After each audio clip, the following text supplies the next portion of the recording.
Hi everyone, welcome back to Next Steps Ukulele with me, Matt Stead. In this video, we're going to learn Wish I Could Shimmy Like My Sister Kate. You might recognise that chord progression as the chords that Barry Madge uses in his videos for Got a Ukulele to do his reviews, so it might be in your ears already. We're going to use this to kind of extend our learning in a few areas. We're going to delve into a little bit of music theory, look into why all those chords sound so delightful together. Have a look at ninth chords, what they are and how to play them. We're going to do a couple of physical techniques as well, such as chord slides, and a little bit of kind of damping and muting to kind of really add to the lovely feel of syncopation in the piece. And by the end of it, you'll have a lovely version of Wish I Could Shimmy Like My Sister Kate. Let's have a look. Now, this piece is actually way easier than it sounds, but it does have a really lovely sophisticated sound with this lovely run. What I've done is I've provided a printable PDF. The links are in the description below, so you can play along, and it also has all the chords written out as shapes so you can follow them. There's a second sheet with the lyrics and the chords together, but for me and today in your learning, this is the most important one. Now, when I said it was easy, have a look at the verses, which is 50% of the song, because this just goes verse, chorus, or A, B, A, B. And the verses are literally just 2 measures of D7 and 2 measures of G. Let's have a look at how that sounds. Now, those 2 chords are one of the most important chord progressions in all of music, just one to the other. And that's because it's the 5th chord of the scale, the D7, going to the 1 chord of the scale, the G. And we know it's the 5th, we just count up the G major scale, starting from G on this hand, G, A, B, C, D. There we have it, D. And we're going to play it as a 7th, because the 7th chord creates a feeling of movement. So every time we play this D7 chord, it wants to resolve to that G. In fact, if you just play a D7 for a while, if you leave it hanging, it's like a cliffhanger, right? It wants to then resolve itself to the G. And the whole basis of this verse is just that tension and release. The tension of the D7 chord, releasing and resolving to the G major. Now, when we play this verse, I'd really like you to use your barred D7 rather than the Hawaiian D7. That's for something really important. It's called voice leading, and it's a way of playing chords that have 2 notes very, very close together in pitch. Notice that this C note, this one here, in the D7, it is 1 fret or half a step away from this B note in the G chord. And you can remember this for later, because we're going to come back to this a bit later. The C is the 7th note in this D7 chord. A D7 chord is built on the 1st, 3rd, 5th and 7th note of a scale. So the 7th note of the D7, which is a C, resolves to the 3rd of the G. The G is G, B and D, 1, 3, 5. And that's something, you'll see this when we look at the sunshine progression later on. When we have a dominant 7th chord resolving to a major chord, the 7th note of the dominant 7th chord is only half a step away from the 3rd note of the major chord. If all that went over your head, totally cool, don't worry about it. We'll look into the nitty-gritty of playing it in a moment, and that's more important anyway. But the theory is really useful to understand. It kind of helps explain the song. So that's why I want you to do this D7 rather than this one, because then we have this high C, which literally pulls back half a step to the G. And in terms of your playing, as you strum that D7, we'll just start with just an up and down swing strum. Notice when I change to the G, I pull that 2nd finger back, and that allows me to build the G. And the other way is exactly the same thing in reverse. These 2 fingers come off, this one over, and that allows me to do a really smooth transition. Now, one last bit of theory before we get into the playing of this.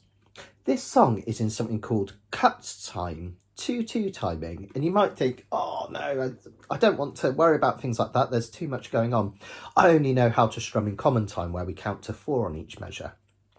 Well, cut time has 2 beats in each measure, but if you think about it as half of 4/4 time, you can still count in a similar way. Rather than counting 1, 2, 3, 4, 1, 2, 3, 4, 1, 2, 3, 4, 1, 2, 3, 4, we can simply strum and count in the same way, but we're going to count 1 and 2 and 1 and 2 and 1 and 2 and 1 and 2 and.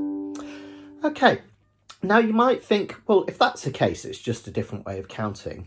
What's the point of cut time? What makes it different from 4/4 timing? Well, it's all about the pulse in the music. Imagine I'm the drummer and I'm drumming along. See if you can notice the difference between cut time and 4/4 common time. This is probably a similar thing to what a drummer might do in common time 4/4. Have a listen. Bom, tss, tss, tss, bom, tss, tss, tss, bom, tss, tss, tss, bom, tss, tss, tss. This is what the drummer would more likely do in 2/2 or cut time. Bom, tss, bom, tss, bom, tss, bom, tss, bom, tss, bom, tss. Do you notice it's all about the difference in the feel?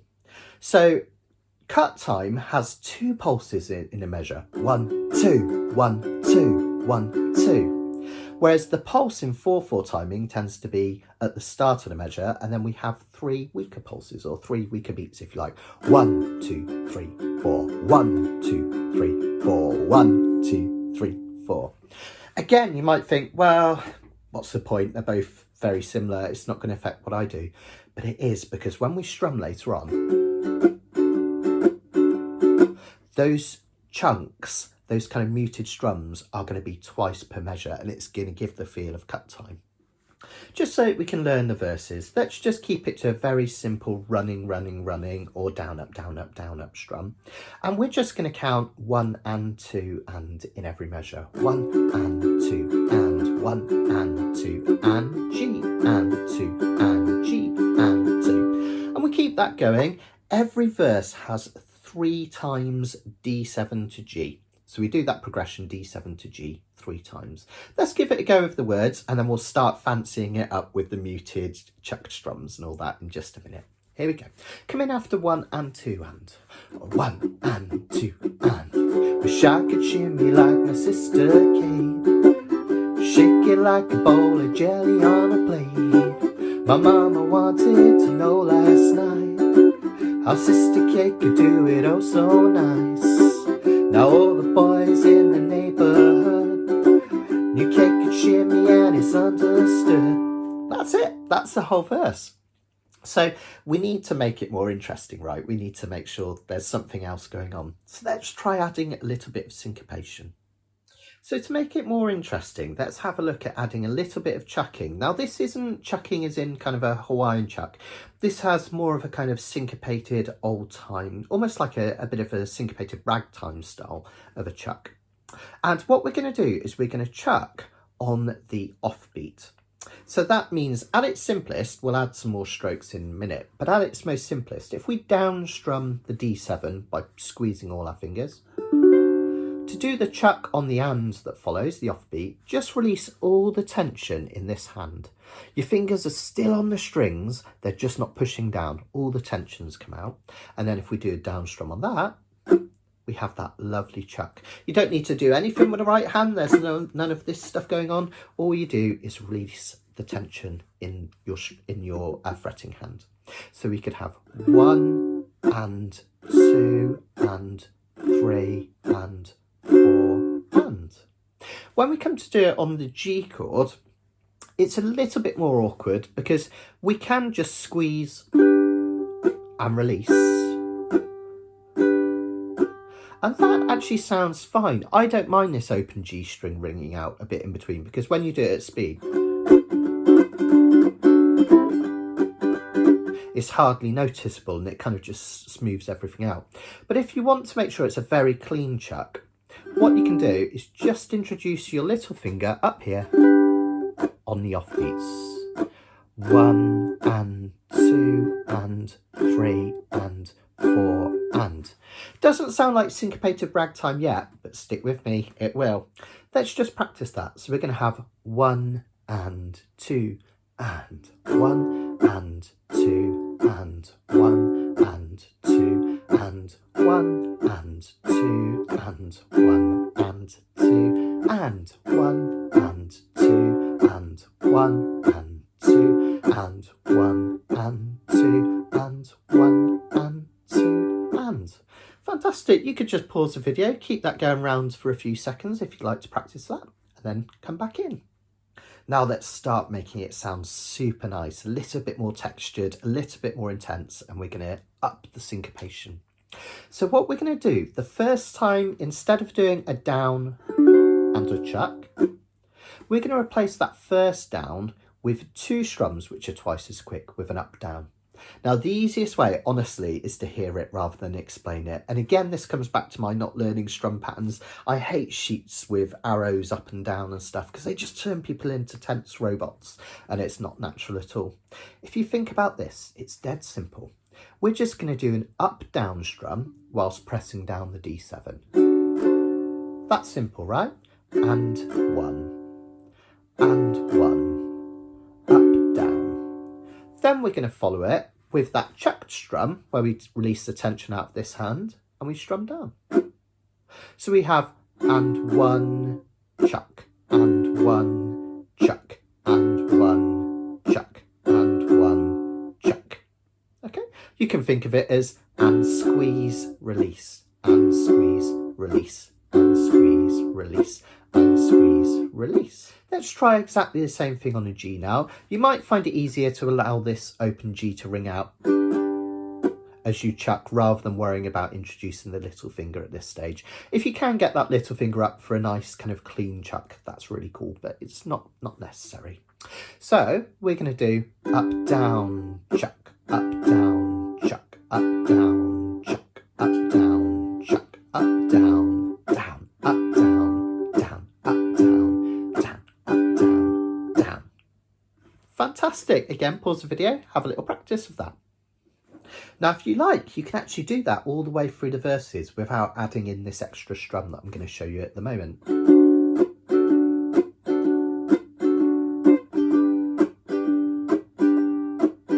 But it sounds a little bit sparse. It needs one extra thing. So what we're going to do, just a reminder so far, let's do it on the D7. We've got up, down, chuck. Okay.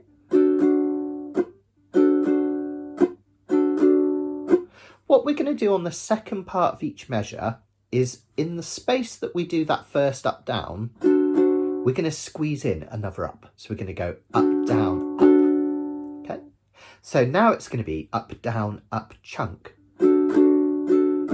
Did you get that? And running chuck, and running chuck, up, down, up, chuck, up, down, up, chuck, up, down, up, chuck, up, down, up, chuck, up, down, up, chuck, up, down, up, chuck. Not too bad, huh? When you kind of play it round a few times, you'll get a feel for it. It might take a little bit of practice. You could do that up, down, up, chuck through the whole thing. I tend to put them together like this. Have a listen. Up, down, chuck, up, down, up, chuck, up, down, chuck, up, down, up, chuck, up, down, chuck, up, down, up, chuck, up, down, chuck, up, down, up, chuck. Again, just stick with a D7, perhaps pause the video and have a little try. And again, we do exactly the same thing on the D7. So if we're going to do an up, down, chuck, up, chuck, that's one measure. So we'll do it twice on each chord. So on the G, up, down, chuck, up, down, chuck, up, down, chuck, up, down, chuck. We put those together, it'll sound like this. Up, down, chuck, up, down, chuck, up, down, chuck, up, down, chuck, up, down, chuck, up, down, chuck, up, down, chuck, up, down, chuck. And we just keep that going round. Remember, we do that 3 times and that's every verse. Now, this is really, really important. If that is new to you and you find it quite stressful thinking about the chucks and everything, you could just strum up and down and you'd still be playing perfectly in time and it would sound okay. So don't stress it. But the other thing is, go at your own pace. I'm a strong believer in if you can do something slowly at tempo, at a slow tempo, you can then do it correctly at a high tempo just by practicing and gradually speeding up. So you could go dead slow, up, down, chuck, up, down, up, chuck, up, down, chuck, up, down, up, chuck. And then when you're more confident, start increasing that tempo. And you'll hit this lovely point where it just smooths out and it sounds lovely with this lovely almost ragtime syncopation. Let's practice it reasonably slowly over the whole verse. Okay, so let's just get it going before I put the words in. Join in when you feel comfortable. Up, down, chuck, up, down, up, chuck, up, down, chuck, up, down, up, chuck, up, down, chuck, up, down, up, chuck. Keep that going. If I could shimmy like my sister Kate, shake it like a ball of jelly on a plate. My mama wanted to know last night how Sister Kate could do it oh so nice. Now all the boys in the neighborhood knew Kate could shimmy and it's understood. That's it. And then in your own time, you can speed it up. If I could shimmy like my sister Kate, shake it like a ball of jelly on a plate. Just take your time and gradually increase the tempo. Perhaps if it's taken a while to settle in, increase the tempo slightly each day and practice over the course of a week. Now, I'm a real strong believer when it comes to music theory that the easiest way to learn it is to hear it and kind of appreciate it.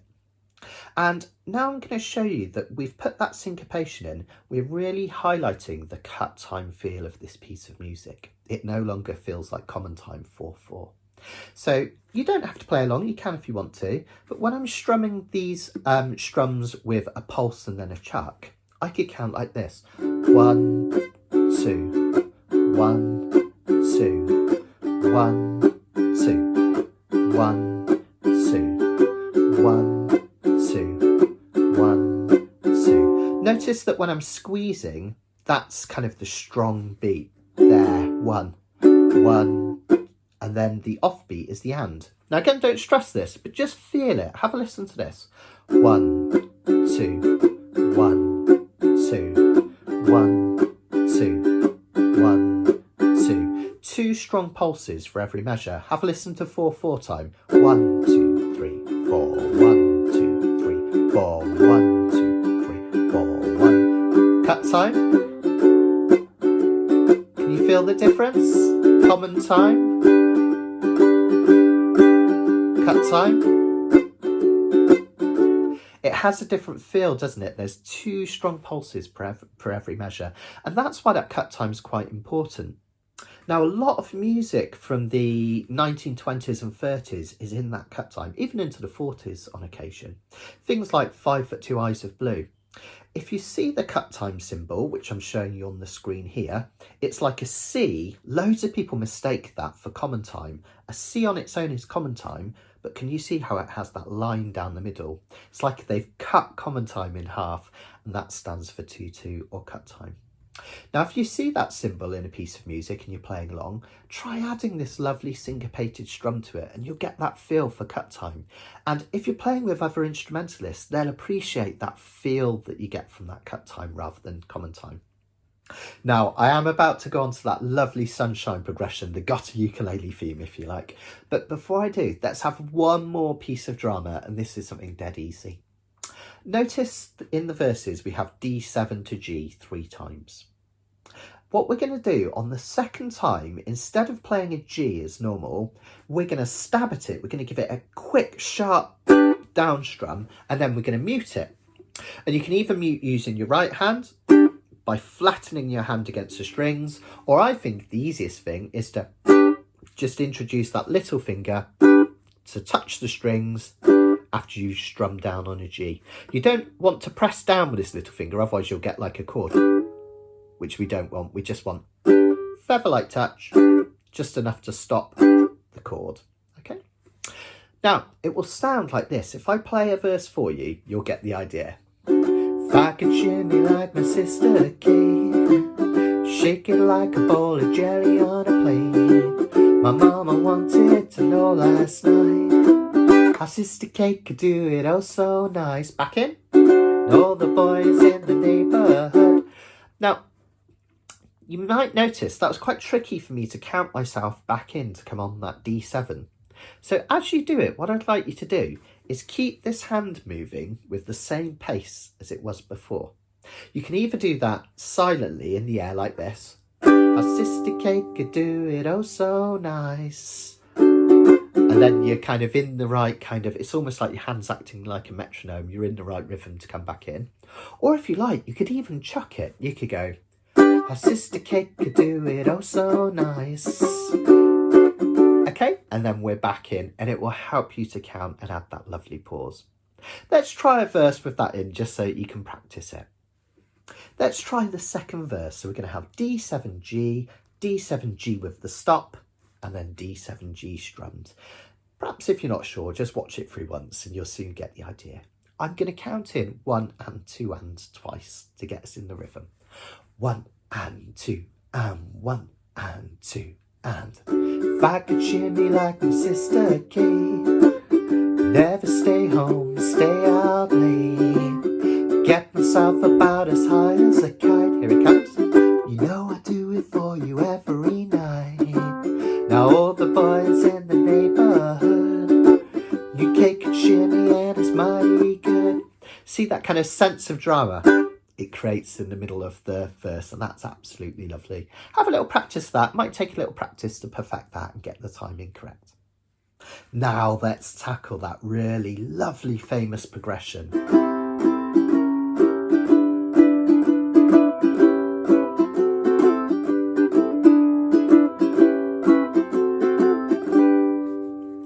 Before we do anything else, let's just take a look at the chords and how physically to play this with your fretting hand. Now, you'll be relieved to hear that the rhythm in this section, we're going to alter it from what we're doing in the verses. Because the chords are so complex, we'll keep it really simple. In fact, for now, what I'm going to get you to do is just strum down twice very slowly on each of these chords. Let me talk you through them physically, literally how to play them on the uke, and then we'll just delve into the theory just a little bit, just enough to make things interesting. So the first chord we have is C6, no fingers at all. Then we have a C sharp diminished 7. Now, for this chord, it's going to be played as 0, 1, 0, 1, 0, 1, 0, 1. Okay, just like that. Now, notice I'm using my second and third fingers, and that's really important for something in a minute. I'm not going to tell you why, you'll see in just a second. So we have C6, then the diminished chord. The next chord is a G6, which is like a G major chord, only without a finger on the E string. So it's just 0, 2, 0, 2. So you see, I've just moved that second chord up a fret. Here's where it's really useful to use your second and third fingers here, because that leaves my index finger free to come down for the E7 that follows. Let's try those first 4. So no fingers for C6, second and third fingers for the diminished, slide it up, add the E7 chord. Next up we have an A9 chord. I'm going to talk to you in a minute in a bit more detail about what ninth chords are, but let's just look at how to physically play this. So just as a reminder, we've come from this E7 chord. Notice when I play my E7 chord that my arm is out. It's not cramped up here. Look what happens when I cramp my arm in. This finger kind of wants to push into this fret. So whenever you've got a chord which is a real squish like this E7, move that arm out. Look at how much more comfortable that is. Now, to move from that E7 to this A9, the easiest way is to take away this finger and move this one back. And we have a lovely A9. So we've gone from here to here. Okay. To do that, the arm has to come in slightly as we move back. Another way, which is perfectly fine, and this is the way that I do it more often than not, I just find it more comfortable for some reason, is to play the E7, and I move my index finger down a string, and this one just lifts up out of the way. So I have either of those are completely fine for this A9 chord. After that, it's relatively simple. You've just got to be nice and dexterous with your fingers. We've come from this A9. We have a D7, easy Hawaiian D7. We drop those fingers down to form a G major. Another E7, it's like we're going round the roundabout again. Another A9, another D7, and a G. So the G we're going to play for a whole measure, 1 and 2 and. But every other chord we're going to play for half a measure. So it will look and sound something like this. 2 down strums on each one. C6, C sharp diminished 7, G6, E7, A9, D7, G, E7, A9, D7, and then twice as long for this G. Absolutely fantastic. So the best thing is just to not worry about this right hand for a minute, just practice that progression round with this left hand, gradually increasing the speed. So let's give that one more go. 1 and 2 and C6, diminished, G6, E7, A9, D7, G, E7, A9, D7 and G. Absolutely brilliant. Well done. This progression, often nicknamed the sunshine progression, is really common in jazz music. There's kind of two things happening. The first is what we call a diminished jazz vamp. That just means we have one chord, a version of a C or a C6, and then we have a chord which is a diminished 7 half a step higher. So instead of C, we have a C sharp diminished 7. And then that takes us back to a G or G6. Now that C chord is the 4 chord in the context of this song, because this song is in the key of G. That just means G, A, B, C, the 4th chord in the scale. And that happens loads. If you ever get into your blues music, you'll find that the 4th chord is often followed by the 4 as a sharp diminished 7. And that leads you back to the 1 chord. It's a lovely miniature little progression. After that, we have several chords, the E, A, D, G. We have E7, A9, D7, G. All of those 7ths or 9ths are forms of dominant chords, and dominant chords give a feel of music. Now, we looked at this earlier on in the course, the circle of fifths. Now, what we're doing here, if you look at the circle of fifths, is we're coming backwards around the circle of fifths. E7, A9, D7 takes you back to G major. And that's a really common thing. Do you remember when we looked at 5/2 in an earlier video? It went E7, A7, D7, G7, back to C. We're doing a similar thing here. E7, A9, D7, G. The reason it works is that each of these notes is a fifth above the one that comes after it if we're going backwards. So E is 5 notes higher than A is 5 notes higher than D is 5 notes higher than G. And remember, just like we looked at in the verse where we had the 5th chord to the 1 chord, that feel of 5 to 1 gives a continual feel of progression which doesn't end until we get back to the home chord, the tonic, the home key of G major. And that's really common.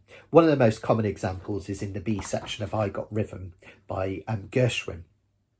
Now you may ask, why is that A an A9 and not a 7th like the other chords behind it? I'll tell you what a 9th chord is in a minute, but it's all about creating this lovely little line cliche or a little melody that happens under the chords. See if you can hear it first. Now if I really highlight the melody,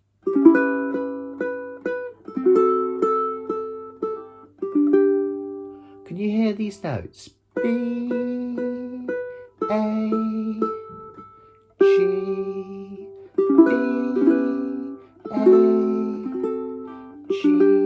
It's like there's hidden within those chords, there's a little melody, and it tickles the ears. And that's why it's there. That's why the arrangement features the A9, which features this note, rather than the A7. If I just play A7, have a listen. It's nice, but it doesn't have that nice little line cliche running underneath it.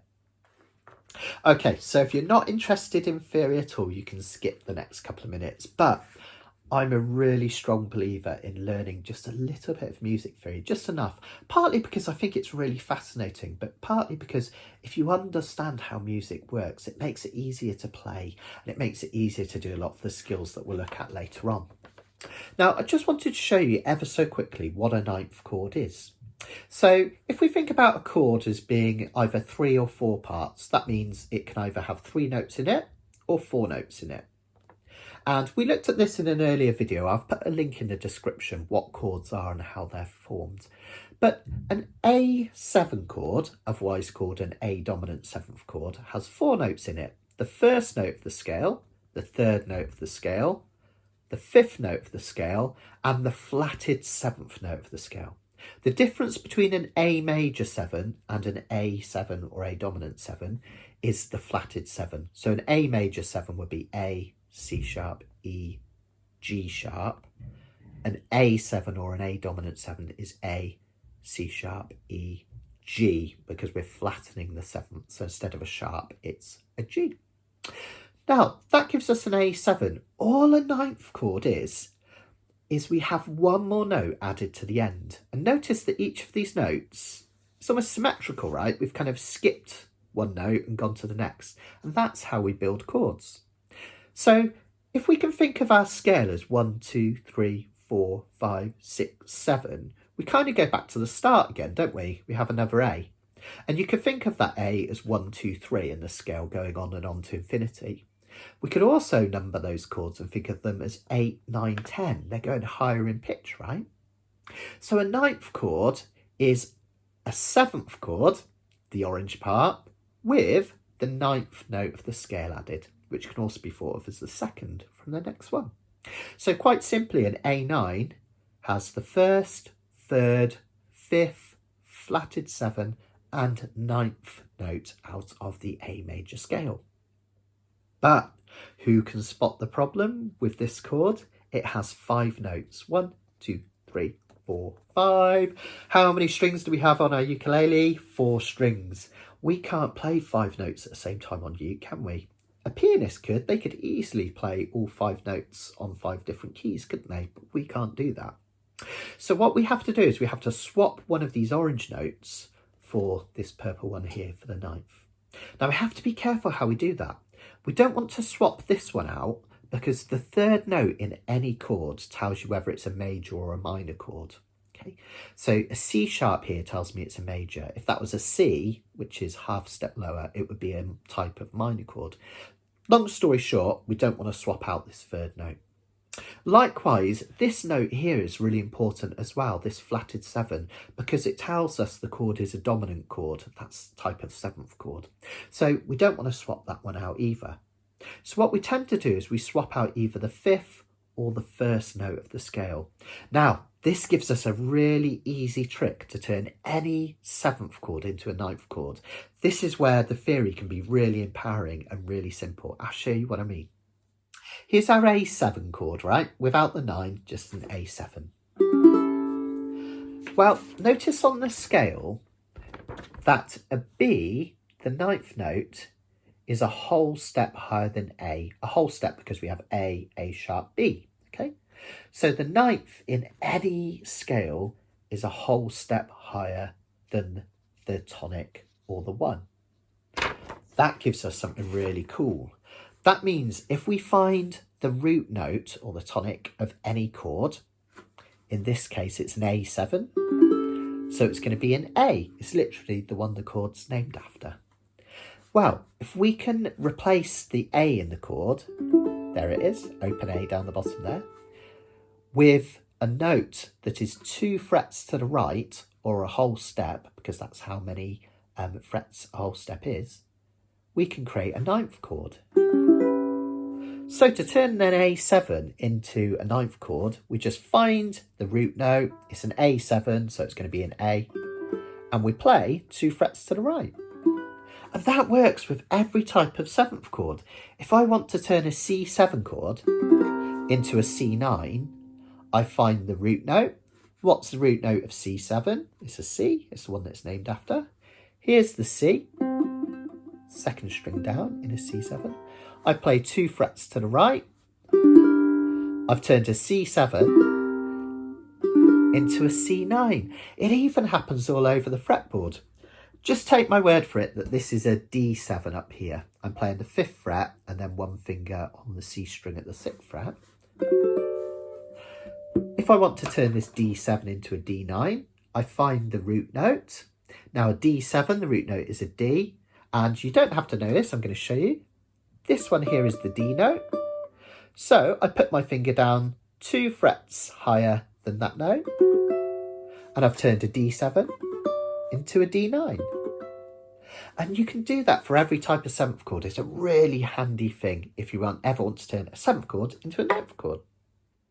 Now, if all that theory gave you a bit of a headache, make yourself a cup of coffee, relax, and just know that the rest of this video isn't going to feature any at all.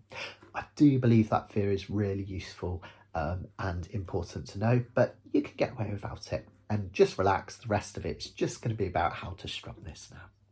So we've worked out that chord progression then, the sunshine progression. What about applying some form of rhythm over the top of it? Now, I don't want to make this as complicated a rhythm as those verses, because there's so much going on with these chords, it would kind of sound too busy and cluttered. But also, it's really nice to vary the rhythm from the verses or parts A to the choruses parts B. Okay? And that's what we're going to do. We're going to keep this dead simple. Every single chord, all I want you to do is a down, down, up. And again, you know, I'm not massively into strum patterns. Think about that as a walk running. Down, down, up. Down, down, up. Walk running. So if I put those chords together very slowly using that pattern, it will sound something like this. Walk, running, down, down, up, down, down, up, walk, running, walk, running, walk, running, walk, running, walk, running, walk, running, walk, running, running, running. A little bit extra on that G chord because it's for a whole measure on its own. Not complicated at all. You might think, wow, that sounds a bit dumb, but when you've had all this going on in the verse tempo, when we come to, it's actually a really nice contrast. So again, you can pause the video and practice that. But we've got simply a down, down, up, down, down, up, down, down, up, walk, running, walk, running, walk, running, walk, running, walk, running, walk, running, walk, running, walk, running, running, running. If you ever want to thicken it up and add some more texture in, you can add a few extra strums in. So at the moment we have walk, running, walk, running, walk, running, walk, running. And this is where listening for rhythms, walking and running rather than counting down, ups makes it more natural.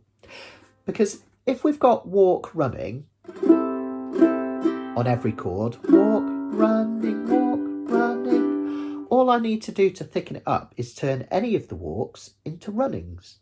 What is he on about? What's he talking about? I'll show you what I mean. I could do it on the 3rd chord, look. Walk, running, running, running, walk, running. I just turned the walk into a running by adding an extra up strum. It's that simple.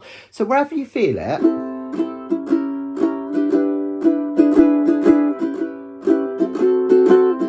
try adding that extra little running in. Doesn't necessarily need it, just thickens it up and makes it a bit more interesting. I want you to experiment. I want you to make this your own.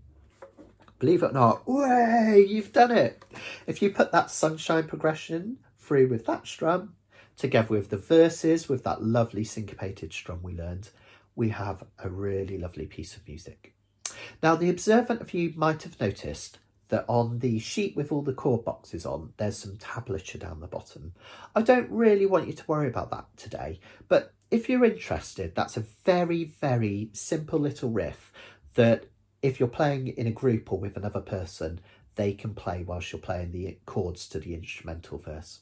And it sounds a little bit like this.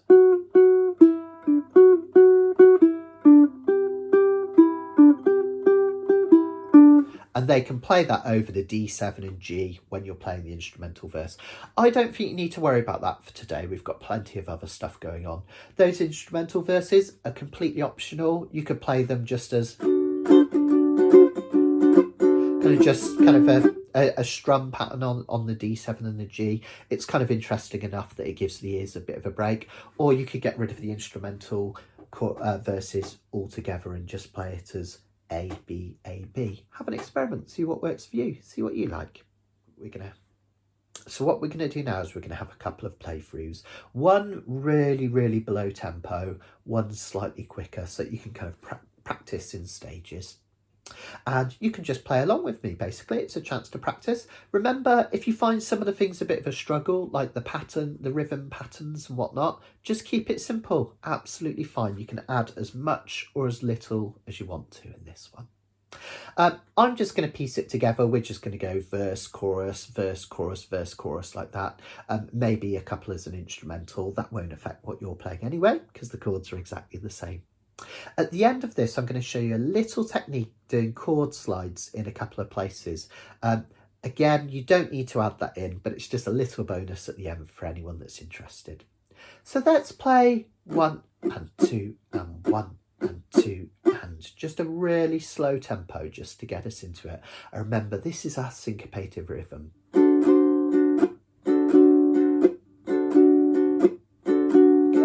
Come in after 2, 1 and 2 ands.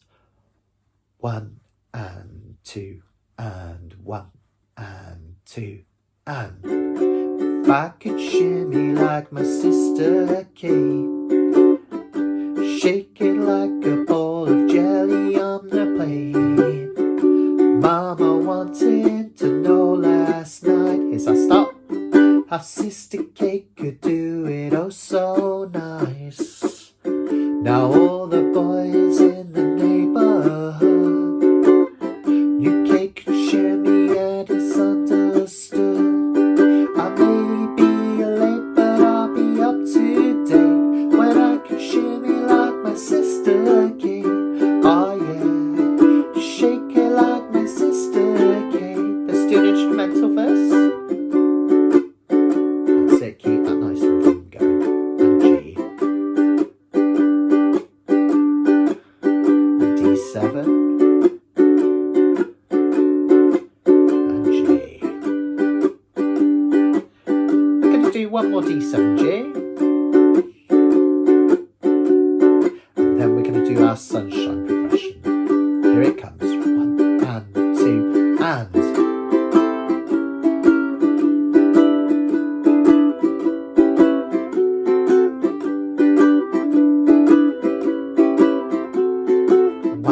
and 2 and. If I could shimmy like my sister Kate, never stay home, stay out late. I get myself about as high as a kite. You know I do it for you every night. Now all the boys in the neighborhood, you cake and shimmy and it's mighty good. I may be late, but I'll be up to date when I can shimmy like my sister Kate. Oh yeah, shake it like my sister Kate. Well done, everyone. Now, again, on your sheet, you have a third verse. I'm not going to sing that right now. You can practice that on your own. But the reason I stopped there is before we do a more up-tempo version, if you are ending it, quite often, as written in the original score, that refrain where we've played the sunshine progression,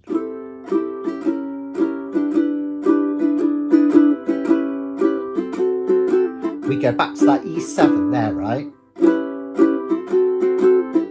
Well, notice that on the very last time round, it's nice to do that twice. On your sheet with all the lyrics on, it's the very last chunk, the last paragraph or the last chorus. I'll play it for you and you'll see what I mean. I know I'm late, but I'll be up to date when I can shimmy like my sister Kate.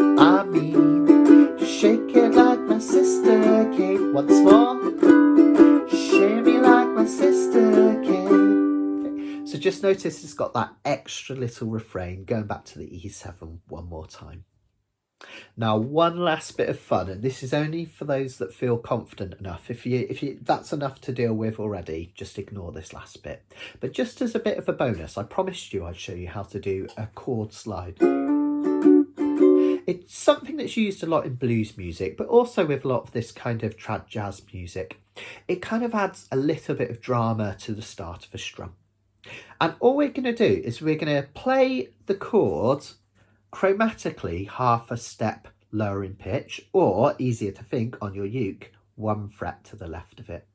And then we're going to strike that, and we're going to move our fingers up whilst pressing down on the strings. So instead of this D7, we're going to start by hitting a D flat 7 and then move your fingers up. So because we're going to do this on an up strum in a song, I want you to practice by strumming up and moving those fingers across. Notice I only strum once, but I have the sound almost of 2 chords, right? Now it's quite tricky. You need to press relatively firmly with this hand. If I lift up, it deadens it completely. So you've got to push relatively hard and force those fingers over as we do. We have this lovely chord slide. And we can do exactly the same thing wherever we've got a G. We would play, it's almost a G flat. It's not quite, because we've got this relationship changing with this G string up here. Don't sweat that. Just know that we're going to take that G chord and we're going to move it 1 fret to the left. We're going to strum up and slide across. It reminds me of that kind of thing Elvis does. Oh, it's got that kind of almost like a funny little groan to it, which is really lovely. Now, putting that into the rhythm of the verses can be quite tricky, so I'll try and break it down as much as possible for you. Remember how we start that rhythm in the verses with an up, down, chuck, like this. That's the first thing we do with our strumming hand. I'm showing you on a G just because that's where I left off a minute ago, and it's a nice easy one to slide from. So finger a G chord and just practice with me. Up, down, chuck. Up, down, chuck, up, down, chuck. Well, what we do is we add the chord slide in place of the first up. So now we would have up, chuck. Okay, it's quite a lot going on, isn't there? Let's slow that down. We have an up, slide, up, chuck.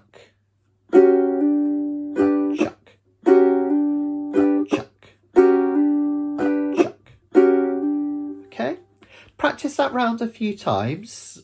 Up and a slide. Up, chuck. Up, chuck. Up, chuck. Up, chuck. Practice that with the D flat 7 to D7 as well. Up, chuck. Up, chuck. Up, chuck. Up, chuck. Make it as slow as you want. Up, chuck.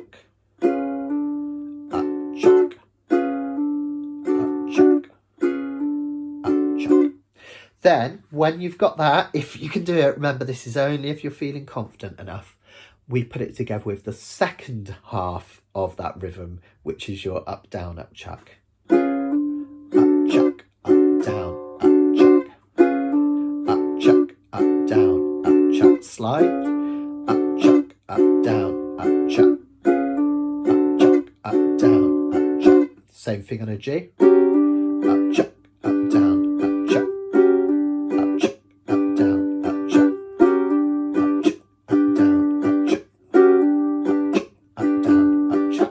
So loads of practice required, but when you put that up tempo, it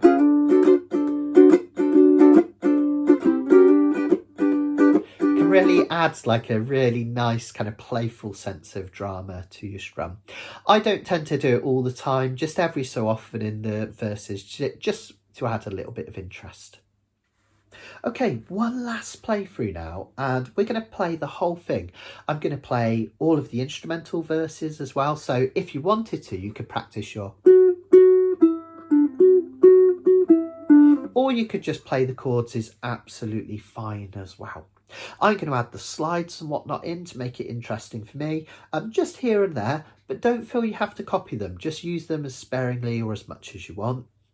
And again, with even the chuck and the muting, just strum up and down if you're not quite there and you just want to practice it. It's such a joyous song to play anyway. You don't need to add all that straight away. Come back to that when you're more comfortable. One last thing, just notice at the top of the sheet we have a little intro. This is on the sheet with the lyrics all written out. And it's our sunshine progression, but notice we don't do the second repeat. We have the first part,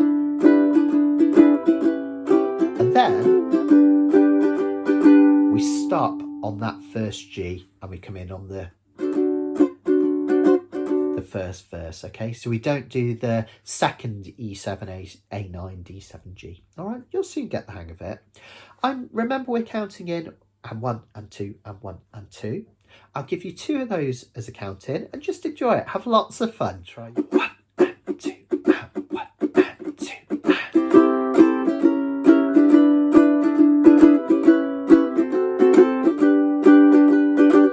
If I could shimmy like my sister Kate, shake it like a bowl of jelly on a plate. My mama wanted to know last night how Sister Kate could do it oh so nice. Now all the boys in the neighborhood, you kick and shimmy and it's understood. I may be late but I'll be up to date when I can shimmy like my sister Kate. Oh yeah, shake it like my sister Kate. 2, 3, 4.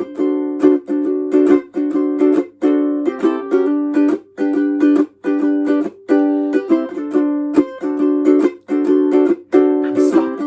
2, 3, 4, 5, 6, 7,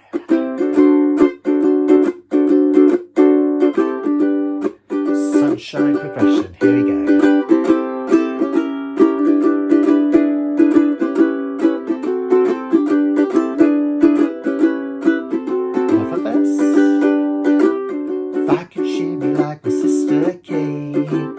Never stay home, stay out late. I get myself about as high as a kite. You know I do it for you every night. Now all the boys in the neighborhood, you kick and shimmy and it's mighty good. I may be late but I'll be up to date when I can shimmy like my sister Kate. Oh yeah, shake it like my sister Kate. One more instrumental.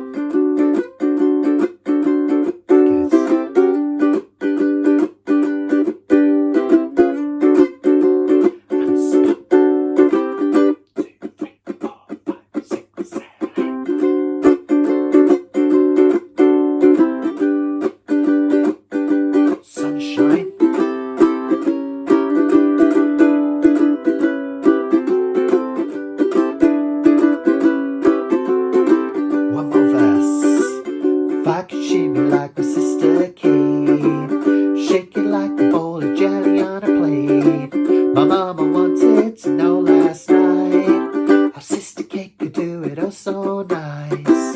Now all the boys in the neighborhood, you kick and shimmy and it's mighty good. I know I'm late but I'll be up to date when I can shimmy like my sister Kate. I'll be shaking like my sister Kate once more, shimmy like my sister Kate. Well done everyone, fantastic.